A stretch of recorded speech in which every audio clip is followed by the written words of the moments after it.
الله وبنستعين أما بعد قال الله تعالى وإن تعدوا نعمة الله لا تحصوها۔ ناظرین کرام، اللہ تبارک و تعالی نے ہم کو بے شمار نعمتوں سے نوازا ہے۔ اللہ نے قرآن میں بھی فرمایا اگر تم اس کے نعمتوں کا شمار کرنا چاہو تو کسی کے اندر یہ ہمت نہیں ہے کہ اللہ تبارک و تعالی کی نعمتوں کا شمار کر سکے۔ تو میرے عزیزو، اللہ تبارک و تعالی نے ہم کو ایک بوٹ کی قیمت بھی دی ہے۔ بوٹ یہ بھی اللہ کی ایک نعمت ہے ہمارے اوپر کہ اللہ تبارک و تعالی نے ہم کو بوٹ سے نوازا۔ اور بوٹ کی کیا اہمیت ہوتی ہے وہ آپ اچھے سے جانتے ہیں۔ تو میرا کہنا آپ سے صرف یہی ہے کہ اپنی بوٹ کی اہمیت کو سمجھو، اپنے بوٹ کی قیمت کو جانو۔ ہم اپنے بوٹ کی اہمیت کو سمجھتے ہی نہیں، دھڑاکے سے کہیں بھی ٹھوک دیتے ہیں انگوٹھا۔ یہی وجہ ہوتی ہے کہ پھر ہم پر ظلم ہوتے ہیں، زیادتی ہوتی ہیں، ہمیں پریشان کیا جاتا ہے، پھر ہم شکایتیں کرتے پھرتے ہیں کہ ایسا ہو رہا اور ویسا ہو رہا۔ میرے عزیزو، اپنے بوٹ کی اہمیت کو پہچانو۔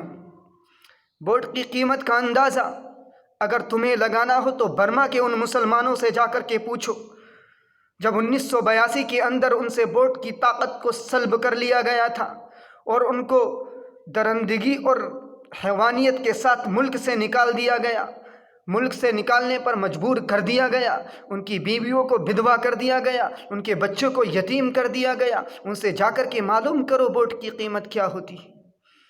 ہندوستان کے مسلمانوں، میں آپ سے کہہ رہا ہوں، اپنے کان کھول کر سنو، اور صرف کان ہی نہیں بلکہ دلوں کے کانوں سے سنو کہ اللہ تبارک و تعالی نے ہم کو یہ ایک نعمت دی ہے، ہمیں اس کی قدر کرنی ہے، ہمیں اس کی سمجھنا ہے کہ اللہ تبارک و تعالی نے ہم کو یہ نعمت دی ہے تو کس لیے دی ہے، اس چیز پر ہمیں غور کرنا ہے۔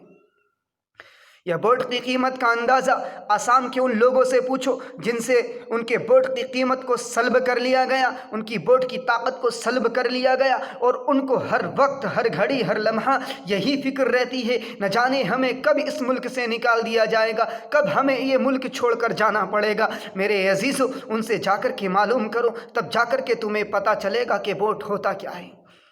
تو میں آپ سے ہاتھ جوڑ کر کے کہتا ہوں، میں آپ سے اپیل کرتا ہوں کہ یہ دن آنے سے پہلے اپنی بوٹ کی قیمت کو سمجھو، اور کسی اچھے لیڈر کو، کسی سچے لیڈر کو، کسی بہترین لیڈر کو چنو اور اپنا اس کو سرپرست بنا دو، اپنا رہبر اسے بنا دو۔ میں نام لے کر نہیں کہہ رہا کہ اس کو لیڈر بنانا ہے یا اس کو چھوڑنا ہے، اس کو لیڈر بنانا، اس کو ترک کرنا، میں کسی کا نام لے کر نہیں کہہ رہا۔ جو تمہاری اور ہماری اور سب کی نظروں میں اچھا ہو، جو سب کے لیے بہتر ہو، اس کو اپنا لیڈر مہیا کر لو، اپنا لیڈر چن لو۔ قسم خدا کی ایک دن آئے گا، اگر ہم نے ایسا نہیں کیا تو ہمیں بربادی کے دہانوں پر بیٹھنا پڑے گا، ہمیں ذلت اور رسوائی کے گڈھوں میں گرنا پڑے گا۔ اگر ہم نے وہ دن آنے سے پہلے غور و فکر کر لیا، اگر ہم نے اس دن کے آنے سے پہلے سوچ لیا، تو قسم خدا کی کہہ کر کے میں یہ بات کہہ سکتا ہوں کہ ہماری زندگیاں انشاءاللہ بدل جائیں گی، ہماری زندگیوں کے اندر تبدیلیاں آ جائیں گی، اللہ تبارک و تعالی